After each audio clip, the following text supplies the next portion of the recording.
Guys, this is ridiculous. So, this is part 2 for the other video. And I had to wait until I got out of my uncle's home to actually explain this. So, I went to the meeting this morning, and it was a mandatory meeting, and those that did show up was after 11 o'clock was going to get a write-up.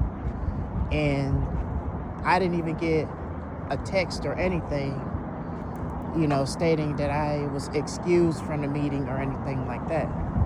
So I called and she told me that I was excused. And who told you that?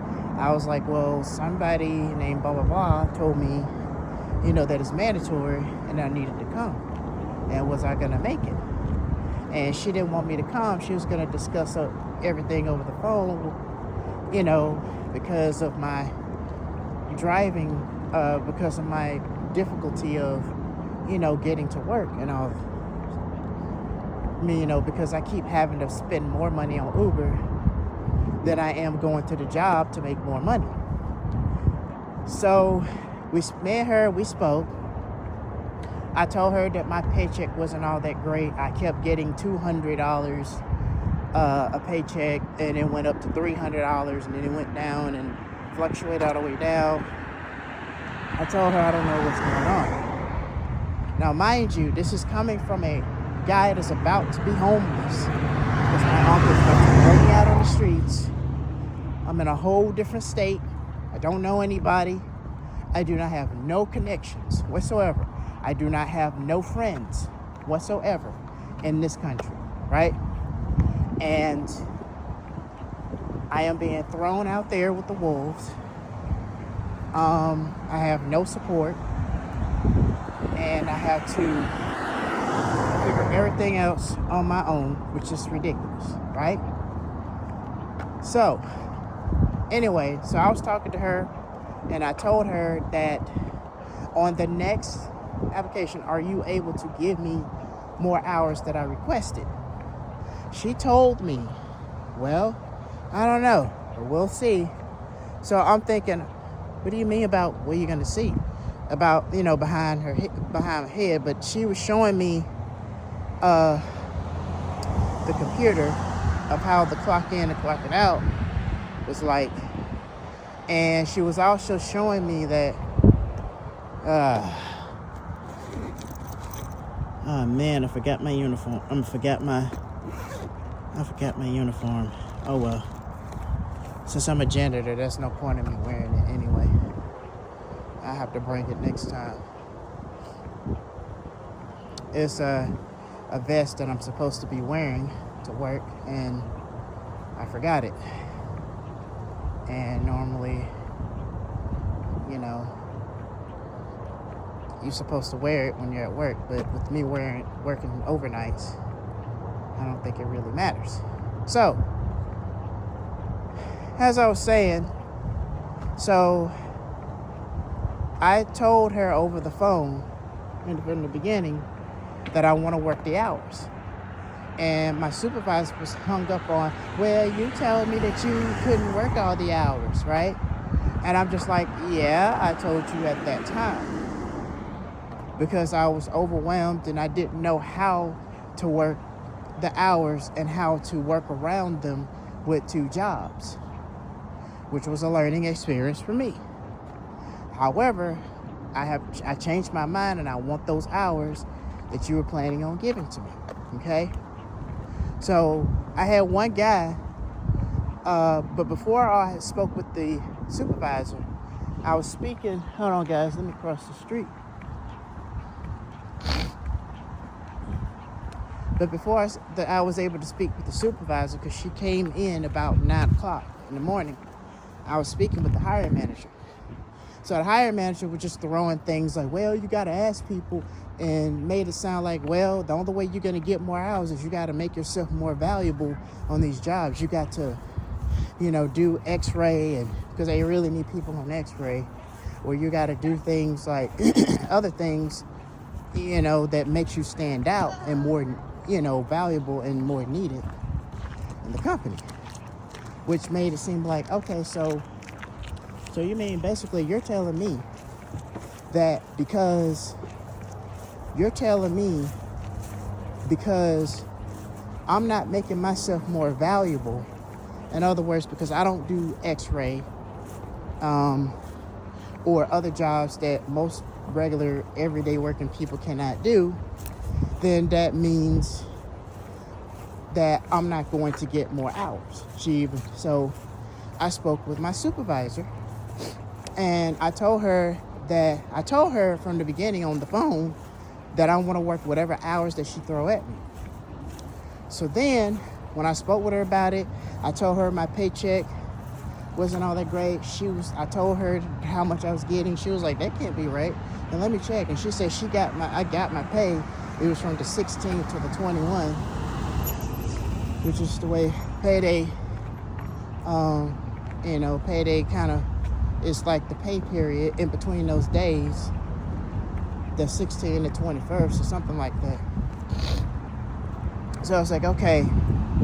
And she also told me, because usually I will clock in. Okay, so the way the job works is you have to clock in to ride the van by employers, and you have to be on time because they are very strict about that, and they are going to leave people. They said if you want to take the late van, because my employer drives me to the job site, so I get paid $16 an hour, as a passenger. $16 an hour. Hold on, guys. This is ridiculous. There's too many cars all over the place. All right. So I was getting paid $16 an hour just to drive. So what I was told was you have to clock in when you get in the car, and you have to clock out when you get out of the car, right? And clock in once I get to the job site. And then once the job site is over, I clock out, clock back in to ride the vans, the company cars, back in town. And then, people get in their personal cars and they get ready to leave, right? So that's what I was doing. And she was showing me the rundown of how things work on her end. And she said when people start trying to clock in and out when they're driving the vans, it knocks them down to minimum wage pay. So they have to she told me they have to manually go back in, and they have to change up everything to ensure that people get their pay. So I'm thinking, okay, well, the reason I'm not getting my full pay is because I keep clocking in or whatever. So then after talking, I told her, how I was moving to a new place, and I just needed a copy of my recent pay stubs.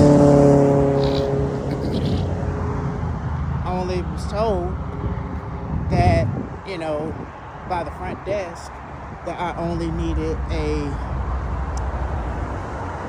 offer letter from my employer. And when I tried to talk to my hiring manager, he was like, well, check the email that you first. And I'm like, there's no way I'm going to have that type of email, right? So it's like they don't want to try to go the extra mile to help you. They're just telling you, well, try this way and do this, right? And then if they feel like they have to help you, then they write you off as, oh, well, I have to spoon feed you, in translation. I don't feel like helping you, but you're making me do all the work, right? To help you with whatever you need help with. And, when you ask employers about stuff and then they try to throw shades at you like, well, you got to ask them. You can't just wait for them to say something. You got to stand up and you got to say this. So there's a guy that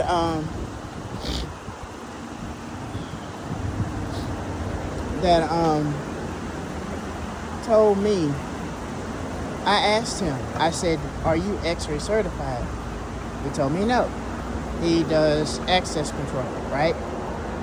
And I guess the reason he's making the money that he's making is because they need him for access control. Now, access control on security is when we're on the dock at the cruise ship terminal. There are vehicles that go down the long dock area because they have to, bring the bags and all the way to the docks. So we have to, so the security guard's job is to make sure that that the passengers, rather if they're going on the ship or getting off the ship, they have to not walk in the middle because there are vehicles that are coming.